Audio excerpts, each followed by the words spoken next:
Hi guys! Welcome back to my YouTube channel. This is me, John Paul D. Oliver. Today is July 20, 2026. It's already Monday, so may pasok yung mga kapatid ko. Pumasok sila sa school.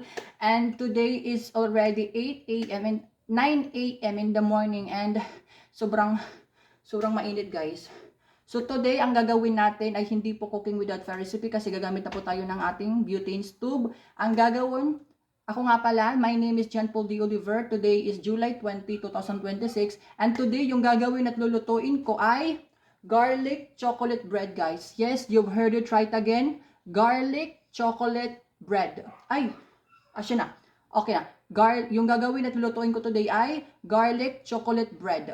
Garlic bawang chocolate bread. Garlic chocolate bread, guys. So, napakadali nilang gawin. Ito yung ingredients ko.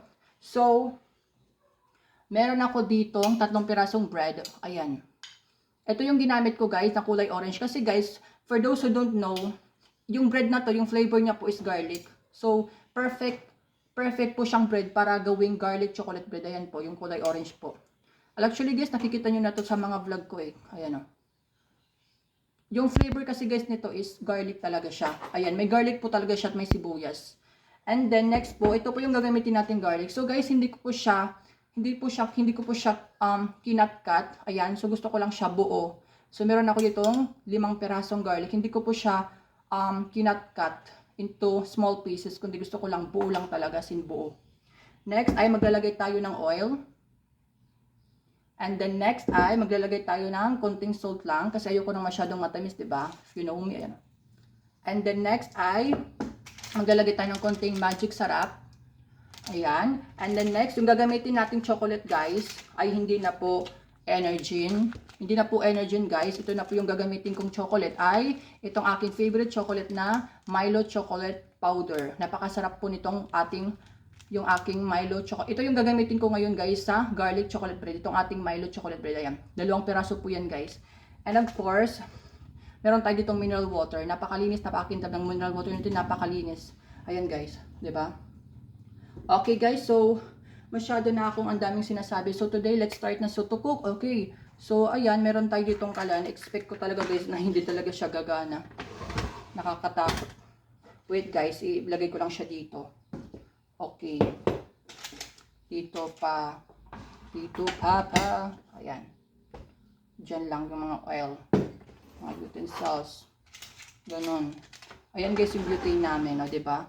So, in-expect ko talaga nga parang hindi talaga siya gagana today. Good luck na lang talaga. So, yung ating aside muna natin ito. And okay, sana gumana kasi medyo baliw yung aming butane. Ay, guys, hindi siya gumagana. Ay, walang butane. Natakot ako, kala ko wala ng butane kasi hindi ako makakapagluto today kapag walang butane guys. Buti na lang, ayan o. Tignan mo yung bago kasi may may takip. Ito yung wala kasi wala na siyang takip. Buti na lang talaga meron kaming bagong butane kasi pag wala, good luck. Yan guys, tignan nyo paano ko siya pinapasok. Sana gumana siya. Sana gumana siya ulit. 1, 2, 3, go. Oh my God! Hindi na siya baliw. At ito guys yung ating malinis na kawali. Guys, hindi ko na siya gagawing low heat. Talagang malakas na yung apoy niya para maluto agad, 'di ba?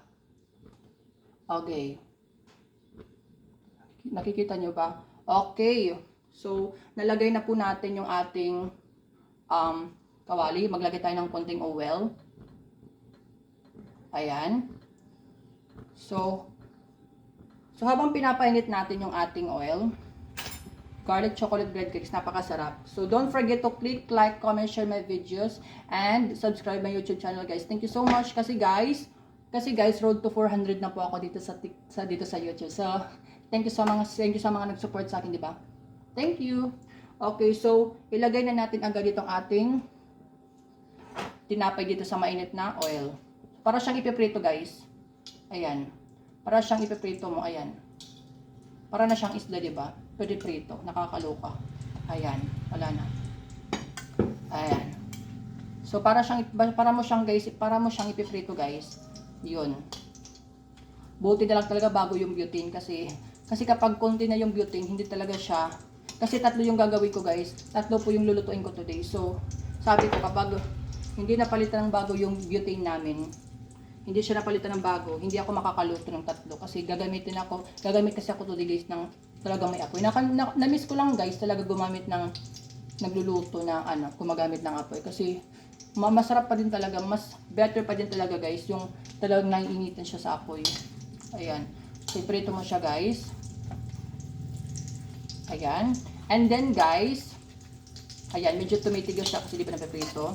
I-set aside muna natin siya guys. Kasi ilalagay naman natin yung ating bawang. Ayan.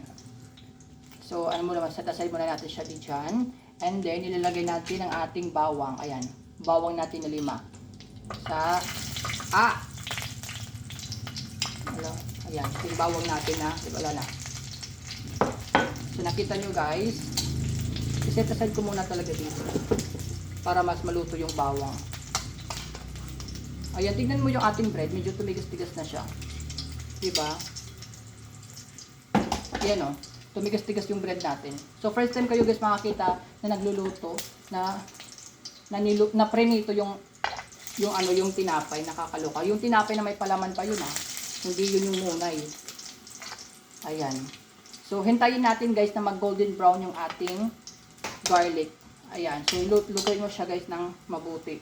Para talaga yung... Kasi guys, mas maganda na i-golden brown mo yung mga bawang sibuyas. Or especially yung bawang para talagang lumabas yung lasa niya at mahalo sa ating niluluto. Ayan. Tignan nyo yung isa golden brown na. Yung isa din golden brown na. And then yung isa, ayan, golden brown na siya. Yan guys. So, hintayin natin. Ayan, naamoy ko na yung lasa ng bawang. Kasi nga, diba? Dapat ganun yung pagkakaluto niya. Dapat golden brown, okay? Okay, ayan. Okay guys, ilagay na natin ulit ang ating bread. Ayan, para maprito siya ng bongga. Ayan. Ito ay garlic chocolate bread. Ayan, haluin mo siya. Ihalo mo siya sa bread, ganun. Ayun. Ito yung, tignan mo yung yung garlic natin, diba? Talagang nangitim na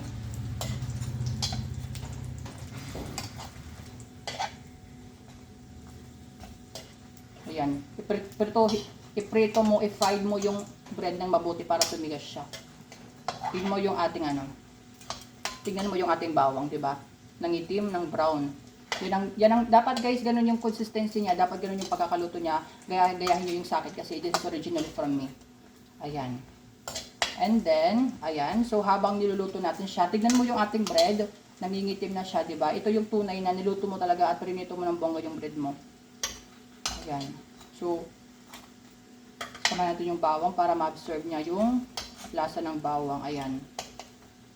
Ayan guys. So, lutuin lang natin siya ng matagal. Prito lang natin. Ayan yung bawang nangitim Ayan. Haluluin mo siya sa oil kasi yung oil amoy bawang na siya at amoy lasang bawang na siya.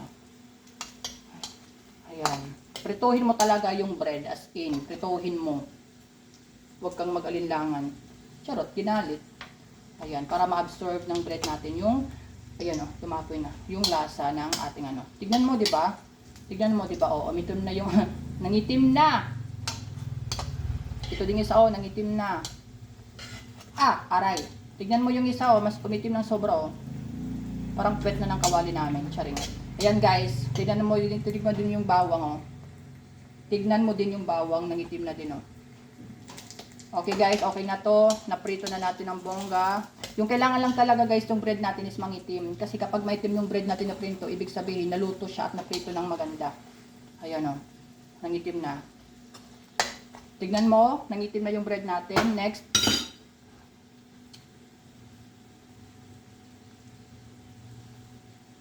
Okay, next ay maglalagay tayo ng konting tubig lang.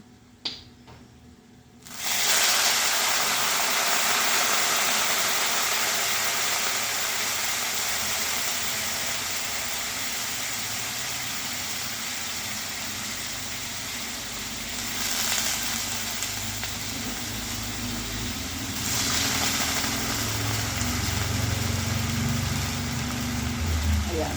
Konti lang guys. Konti lang yung ilalagay mong water ha. Huwag damihin. Kasi yung kailangan lang natin is mabasa. Ayan. Ayan. Haluluin mo siya sa tubig kasi nahaluan na siya ng bawang, di ba? Para mabasa. Tingnan mo, yung amoy ng ating bread is amoy bawang na siya, guys. Ito yung ano, para mag-melt.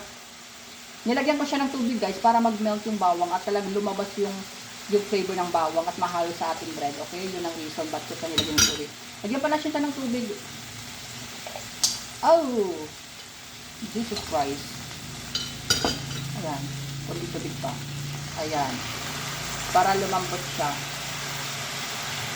At mag-melt yung bawang. Yun ang reason, guys, para mag-melt yung bawang sa tubig at mahalo siya. 'Di ba kasi kapag sobrang melty ng bawang, talagang lumalabas talaga yung ano niya, yung flavor niya. Kaya kailangan ng bread na ma-absorb yung lasa ng bawang.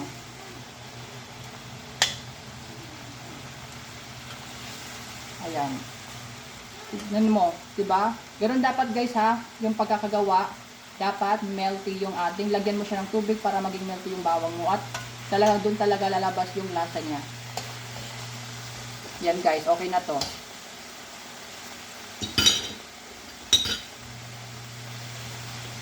Huwag mo na siyang lagyan. So, patayin na natin yung apoy kasi luto na siya.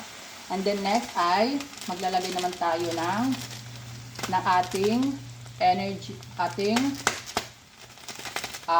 Milo chocolate powder. Ayan. Tingnan mo, ano talaga, oily.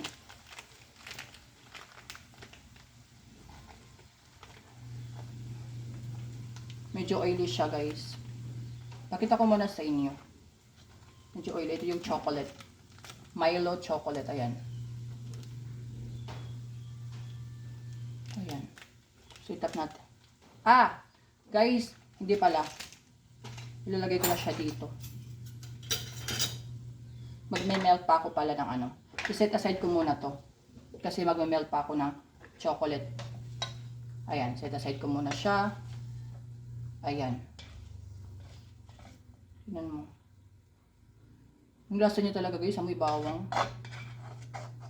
Set aside muna natin siya kasi magme-melt tayo ng chocolate. Ayan siya. So, ayan. So, maglagay tayo ng tubig again. Ayan. Huwag damihin, guys, sakto lang. Talagang ayan, ito yung ating chocolate. Ayan.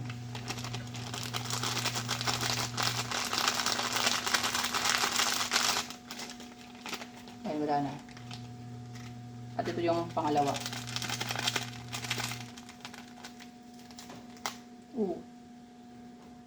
Ito.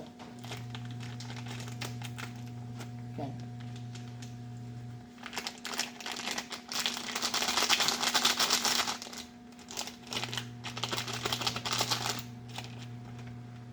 Ayan. Ito sila, guys. Okay. So, halo-haloin natin siya hanggang mag-melt.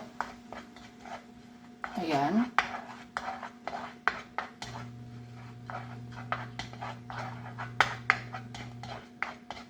Konti lang, guys, yung nilagay kong konti lang yung nilagay kong tubig. Tapos mas madami yung powder kaysa sa tubig kasi gusto ko, guys, malapot yung ating chocolate. Okay? Lalagyan natin siya ng konting asin. Salt, ayan. Ayan. Haluin mo siya ng bongga. Ayan, okay na to.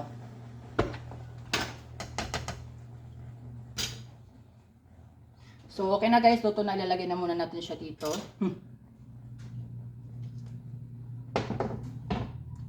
Ilalagay ito muna. Ito. So, tignan nyo kung paano ko siya nilalagay. Ayan. Ito yung ating bread na may garlic bread. Ayan siya. Ito pa, nahulog na. Tingnan nyo guys yung itsura niya, diba? Talagang naprito talaga siya, oh. Nangitim. Ayan, oh. And then, ilalagay natin sa ibabaw yung mga bawang. Ayan. Kita nyo ba yan? Kita nyo ba yung mga bawang guys? Ayan, oh. Ayan, sa top yan guys. Ilagay mo sa top.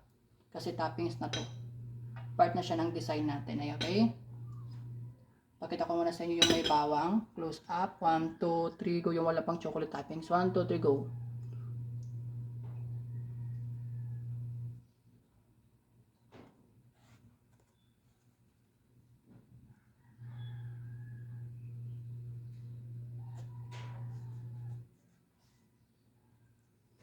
Yes guys, o diba? So ngayon guys, lalagyan na natin siya ng chocolate. Ayan, itong chocolate natin. Sa bawang, ayan.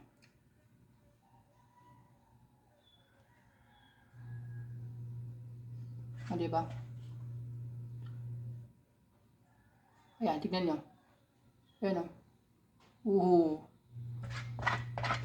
Tignan mo yung garlic. Ayan. Para garlic chocolate bread siya guys, tawag nito. So bakit konti lang yung nilagay kong chocolate? Bakit madami yung nilagay kong chocolate? Tapos konti lang yung tubig. Kasi guys, kapag madami yung tubig mo tapos yung chocolate mo sakto lang, hindi siya magiging ganito na very chocolate talaga na as in yung malapot, yung talagang melty, yung alam mo yung chocolate syrup talaga na nabibili mo sa store or sa Pure Gold na talagang very chocolate siya, yung malapot talagang chocolate na kapag nilagay mo siya na kapag pinatigas mo siya sa ref, talagang magiging chocolate talaga, chocolate bar. Ay, 'di ba? Okay. Okay na to, guys. So,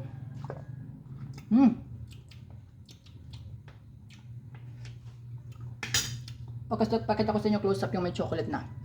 Yung may toppings. Okay, 1, 2, 3, go. Tingnan mo, 'di ba? Tingnan mo yung bawang o yung garlic. Hay. Kinabahan ako, nakalako. Tingnan mo guys, pakita ko sa inyo close up. Tingnan mo guys yung tinapay na may garlic, tapos tinapay na may garlic na may chocolate. Di ba ang ganda niya? Tingnan mo yung mga garlic ko sa ano, yung bawang sa top. Ayan o. Di ba ang ganda niya? Gawin akong thumbnail. 1, 2, 3, go.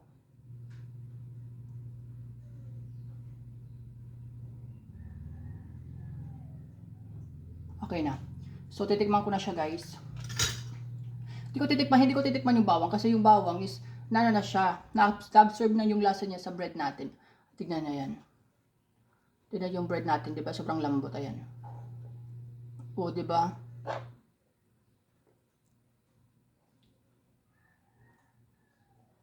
Ayan. Ito yung chocolate, tapos itap-tap natin sa bawang para makuha natin yung lasa ng bawang. 1, 2, 3, go.